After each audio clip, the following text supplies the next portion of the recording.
میرا سوال یہ ہے، میں نے پچھلے جمعے پھر میرا سوال ہے کہ میں پوچھتا ہوں اس آدمی کو ضرورت کیا ہے ختم نبوت پر بات کرنے، جب امت مسلمہ کے متفقہ فیصلہ ہے کہ مرزائی کافر، اسمبلی نے بل پاس کر دیا کہ مرزائی ان کو اقلیت قرار دے دیا، اور جب سے وہ اقلیت بنے نہ ہم نے ان کی عبادت گاہ جلائی، نہ ہم نے ان کو قبروں سے نکالا، نہ ہم نے بس ٹھیک ہے جیسے عیسائی رہتے ہیں، یہودی سے کس ملک میں رہتے ہیں وہ بھی رہیں، اقلیت بن کریں، کوئی اعتراض، پر تم انہیں کھینچ کے کیوں قریب کرتے ہو؟ تمہارا کیا جرانہ ہے ان کے ساتھ؟ بتاؤ تو صحیح۔ ان لوگوں سے ان کو چاہیے اپنے منہ میں لگام ڈالیں، اور اگر نہیں ڈالیں گے پھر انشاءاللہ ڈالی جائے گی۔ حلم، حوصلہ، صبر ذات کے بارے میں تو ہے، لیکن اگر کوئی رسول پاک کی بے ادبی کرے تو پھر حوصلے کی بات تو ہے ہی نہیں، پھر تو جہاد کی بات ہے۔ اور میں دیانتداری سے مسجد میں باوضو بیٹھ کر جمعے کے دن مشورہ دیتا ہوں حکومت کو اور وزیر قانون کو مشورہ دیتا ہوں کہ نہ فرعون کی حکومت ساری زندگی رہی، نہ نمرود رہا، نہ جاج بن یوسف رہا، نہ یزید رہا، اور یار درباری بن کے حکمرانوں کی چاپلوسی کرتے کرتے تم یہاں تک آ گئے ہو کہ اب نبی پاک کی عزت کو ہاتھ ڈالنا شروع کر دیا ہے۔ اور آپ یقین کریں سیاسی جماعتوں کا اتنا برا حال ہے کہ ان کے لیڈر کے بارے میں کوئی بات کرے تو پاگل ہو جاتے ہیں یہ احتجاج کر کر، اور اس نے ڈائریکٹ کہہ دیا کہ ختم نبوت کا مسئلہ ہی کوئی نہیں، جو دین کی بنیاد ہے، کسی کو پرواہ نہیں۔ مجھے تو ان لوگوں کی فکر ہو رہی ہے جن لوگوں نے انہیں ووٹ دیے ہیں، وہ اللہ کو کیا جواب دیں، اور یہ اللہ ماشاءاللہ ساری سیاسی جماعتیں اس طرح کی۔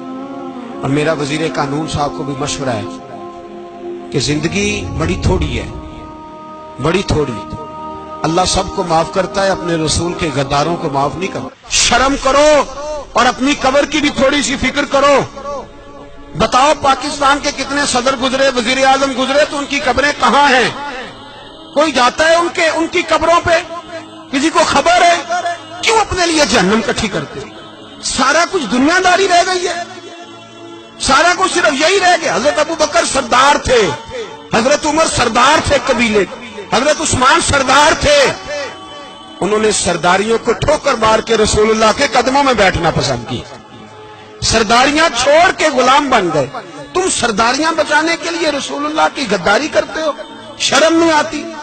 اور قوم شکوہ ہے مجھے ان لوگوں سے جو مولوی تو کہہ دیتے ہیں تو سیاست نہ کر، اور کسی سیاستدان کو منع نہیں کرتے کہ جب تجھے سورت فاتحہ بھی نہیں آتی تو تجھے کس نے اجازت دیا اتنی بڑی بات؟ مرزائی کل بھی کافر تھے، آج بھی کافر، اور قیامت تک، اور جو ان کے کفر میں شک کرے وہ بھی، اور پکا بے ایمان ہے، کافر ہے۔ من شک فی کفر ہی فقط کفر، جو مرزائی کے کفر میں شک کرے وہ بھی کافر ہے۔ ہمارے رسول آخری رسول ہے، ہم کسی کو یہ اجازت نہیں دیں گے کہ وہ ختم نبوت میں رکھڑا ڈالنے کی کوشش کرے، ہم کسی کو یہ اجازت ہے۔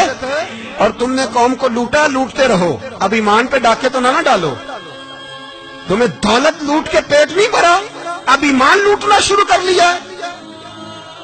تمہارا فیکٹریاں لوٹ کر، قومی خزانہ لوٹ کر پیٹ نہیں بھرا، بھائی مانو اب دین بیچ کر اپنی حکومتیں پکی کرو گے۔ اور وہ لوگ بھی تیار ہو جائیں جو ان بے ایمانوں کو منتخب کرتے ہیں، ان سے بھی سوال کرے گا ختم نبوت کا موضوع قیامت کے دن کہ تم بتاؤ۔ ان کو سپورٹ کرتے تھے جو رسول اللہ صلی اللہ علیہ وسلم کے بعد بھی کسی نبی کو نبی ماننا درست جانتے تھے۔ مان تاثیر جب مرا تھا نا تو 5-5 لاکھ روپیہ مولویوں کو آفر کی جنازہ پڑھاؤ، 5-5 لاکھ روپیہ چھوٹے چھوٹے مولویوں کو۔ اور داتا صاحب کی مسجد کے خطیب بھی صوبائی جو تھے وہ خطیب تھے، ملازم تھے، انہوں نے کہا کہ ایمان نہیں بیچنا، نکالنا نوکری سے تو نکال دو۔ اور بادشاہی مسجد کا مولوی جس کا پتہ نہیں چلتا، کبھی کدھر چلا جاتا ہے کبھی کدھر، یہاں تو وہ بھی کھڑا ہو گیا، اس نے کہا نا ایمان نہیں بیچنا۔ گورنر ہاؤس کی مسجد کا امام کہنے لگا کہ بخشا جانا نہ جانا یہ تو رحمت الہی کا معاملہ ہے، پر اتنا گندا جنازہ نہیں پڑھنا۔ اور وہ مولوی آج تک پتہ ہی نہیں کدھر گیا جس نے اس غلیظ کا گندا جنازہ پڑھایا۔ تو بھائی اپنی قبر حشر کو، جب جہاں تمہارے جنازے نہیں پڑھے جا رہے تو وہاں تمہارا کیا حال ہے؟